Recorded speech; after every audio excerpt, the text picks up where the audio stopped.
voz. Vamos a conversar de inmediato con nuestro invitado, el padre Omar Sánchez, director de la Asociación de las Bienaventuranzas, para conversar un poco más en torno a este nuevo sumo pontífice quien ha vivido 40 años en el Perú, gran parte de su vida. ¿Cómo está, padre? Buenos días. Hola, buenos días, ¿cómo están? Un gusto de escucharlos y Buenos estar días. con ustedes. El gusto es nuestro, padre. A ver, ¿cómo debemos de tomar ya, digamos, asimilada la noticia de tener un padre de nacionalidad, un papa de nacionalidad peruana con DNI peruano y que ha vivido tanto tiempo en el Perú? ¿Cuál debe ser la reflexión, primero de los peruanos? Claro que sí, mira, esto tiene un par de reflexiones importantes, ¿no? La primera es que tiene un vínculo con Hispanoamérica importante. Él ha vivido muchos años acá y conoce la realidad de nuestro país. De hecho, él habló en italiano, la parte formal en latín y en castellano, en español, dirigiéndose directamente al Perú y a la diócesis de Chiclayo, donde ha trabajado tantos años. Entonces, eso le da una impronta particular a su pontificado, porque conoce bien la realidad de nuestro pueblo, la realidad de las misiones, la realidad de la gente que sufre todos los días de las necesidades diarias, la pobreza, las dificultades para salir adelante, etcétera, ¿no? Esa es la primera mirada que hay que tener con respecto a León XIV.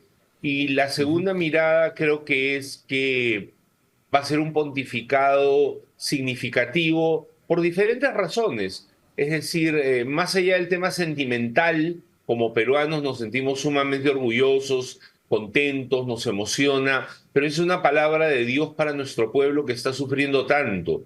Dios nos está diciendo, miren, no los abandono, me hago presente en medio de ustedes con este Papa peruano de nacionalidad, aunque de origen americano, nacido en Estados Unidos. Y es curioso porque Chiclayo y Chicago hasta se asemejan los nombres, ¿no?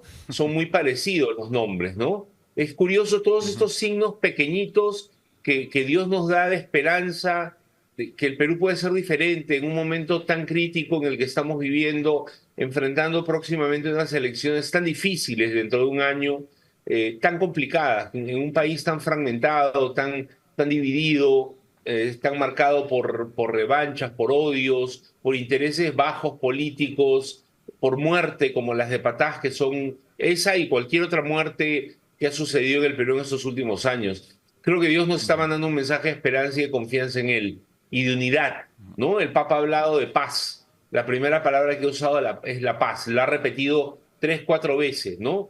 Creo que es importante escuchar ese mensaje y que nuestros políticos no solamente tengan el deseo de viajar y de irse al inicio del pontificado oficial, sino sobre todo escuchar lo que el Papa ha dicho para aplicarlo en el Perú. Estamos buscando paz, el Perú quiere paz, necesita paz, la gente de a pie necesita vivir tranquila para poder progresar, para poder luchar y seguir adelante. Si ya es difícil vivir en el Perú, imagínate un Perú sin paz, es doblemente difícil. Ujú. Padre, ¿cómo está? Buenos días. Mucho se habla de el nuevo Papa León XIV que va a seguir un poco el legado, va a seguir un poco la línea de trabajo que tenía el Papa Francisco. Y esto por su cercanía, ¿no? Porque él ha trabajado muy cerca al Papa Francisco. Dentro de los temas está obviamente lo que usted acaba de mencionar, el tema de la paz y de propalar este mensaje a nivel del mundo, sobre todo en países donde actualmente pues están en enfrentamientos, en guerra, donde hay muertes. Aparte de este tema, ¿qué otros temas cree que va a priorizar durante todo este tiempo el Papa León XIV?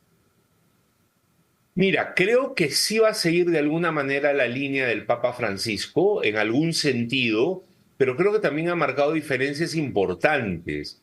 Creo que mucha gente esperaba que el Papa se nombrara Francisco II. Realmente mucha Ujú. gente dentro de la iglesia pensaba que el nombre que iba a tomar iba a ser Francisco II. Y al tomar León XIV ya marca una diferencia con Francisco, que no quiere decir ser las antípodas de Francisco ni estar en contra del camino que ha seguido Francisco. Quiere decir darle su impronta propia a su pontificado, ¿no?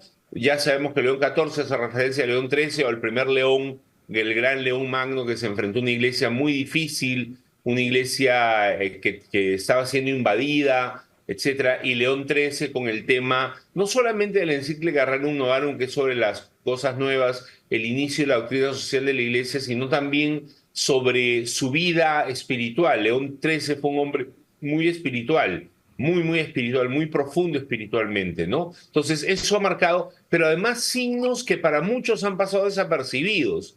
Por ejemplo, la ropa que él ha usado es ropa que Francisco se negó a usar. Francisco no quiso ponerse esto como una pequeña capa roja encima y el estolón propio de los pontífices cuando son nombrados, pero además ha decidido vivir en los palacios pontificios y no mudarse a la Casa Santa Marta. Eso marca una distancia con Francisco en algunos temas, en algunas cosas, pero él lo ha mencionado en su discurso y creo que es muy amigo y muy cercano a él. Creo que un tema importante que va a tener que seguir enfrentando es el tema de los abusos sexuales. Además del tema de la paz en el mundo, que tenemos más de 100 guerras declaradas, la última tan dura y tan difícil, tan peligrosa, que es la de Pakistán con la India, ¿no? Tan difícil y tan peligrosa porque otra vez se hacen dos bandos, como en Ucrania-Rusia, como en Israel, Hamas, más que pueblo palestino, es el problema con los terroristas de Hamas, Y etcétera. sobre Pero además, más que eso, hay más de 100 guerras. Entonces,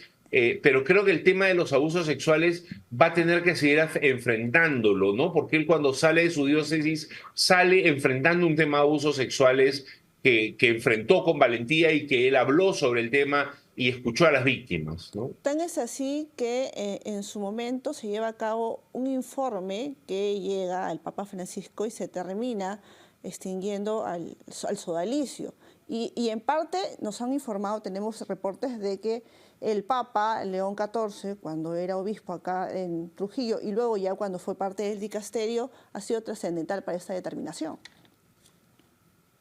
Sí, claro, porque él ha vivido muy cerca de la arquidiócesis de Piura Tumbes, donde estaba Monseñor Eguren. Probablemente ha conocido de cerca, más de cerca que otros, el tema de lo que ha sucedido en Piura Tumbes, lo que, digamos, se usa como uno de los argumentos para suspender el sodalicio o suspender a Monseñor Eguren, pero además ha estado muy cercano a toda la realidad del Perú, ¿no?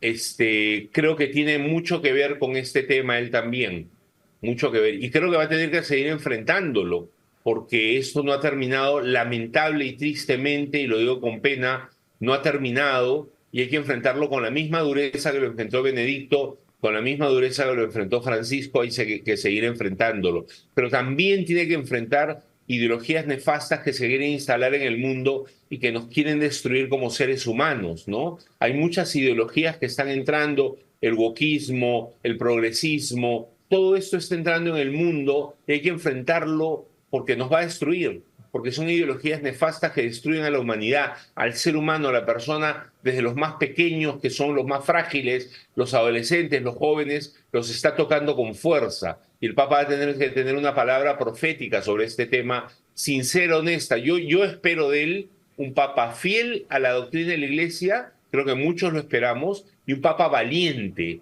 que sí el consejo de Juan Pablo II, San Juan Pablo II, que nos dijo un día con una palabra profética muy fuerte, pero muy importante, hay que decir siempre la verdad, aunque volvamos a ser solamente 12. Mira qué duro, ¿ah? Qué fuerte lo que dijo Juan Pablo II. Hay que decir siempre la verdad. No, me parece bien que sea un papa conciliador. Él ha logrado conciliar el ala progresista con el ala conservadora en la iglesia y que lo elijan tan pronto, porque ha sido rapidísima la elección, ¿no? Ha Sí. logrado conciliar los dos lados. Incluso dicen, no se sabe exactamente, que aparentemente todos los obispos americanos, donde hay progresistas y conservadores, todos los obispos de Hispanoamérica que hay conservadores y progresistas han votado a favor de él. Es lo que se dice desde fuera, ¿no? No se sabe exactamente, pero es lo que se dice desde fuera. Entonces, él va a tener que conciliar, pero desde la verdad y desde la valentía. Ujú. Padre, ¿y qué va a generar en la iglesia, principalmente en nuestro país, en la iglesia católica en nuestro país? Quizá, claro, las reacciones inmediatas han sido de alegría, de emoción, pero ya como organización dentro de la iglesia en nuestro país se puede de repente generar, no sé, un mayor crecimiento en la fe, que la población en nuestro país empiece a vivir un poco más su fe. Mira, lo que ha pasado es la alegría y la algarabía. Puede generar un crecimiento en la fe, puede generar un acercamiento de mucha gente que vuelva a la iglesia, que retome su fe católica, que vuelva a vivirla. Podría ser. Mucha gente está especulando sobre las visitas del Papa, ¿no? Que va a venir al Perú. Recuerdo que Francisco nunca fue a Argentina. O sea, Francisco No. no pisó Argentina cuando fue Papa, ¿no? Entonces, no esperemos necesariamente que porque ama tanto al Perú, porque ama tanto a su diócesis de Chiclayo, el primer viaje va a ser a Perú. No necesariamente. Pero a él le toca confirmarnos en la fe. Una de las misiones del Papa, del pontífice, de cualquiera, es confirmarnos en la fe. Entonces, creo que esa va a ser uno de sus trabajos. Teniendo tanta cercanía con el Perú, creo que constantemente nos va a hablar y va a mandar mensajes que nos toquen en nuestra realidad y que nos ayuden a volver a Jesucristo. El Perú ha estado presente en el primer mensaje que ha dado el Papa León XIV desde Roma. Ha saludado, pidió permiso para poder saludar a su diócesis de Chiclayo en el Perú, que lo había ayudado en su labor pastoral en el norte del país. Y esta es una señal de que estamos presentes, o que Chiclayo está presente en la mente del Papa León XIV. Padre, muchas gracias por estar en la rotativa del aire. Gracias a ustedes por la entrevista. Muy amable. Muchas gracias. 7:17 de la mañana conversamos con el padre Omar Sánchez, director de la Asociación de las Bienaventuranzas. Pausa y regresamos más aquí en la rotativa del aire por RPP, confianza y credibilidad por todos los medios.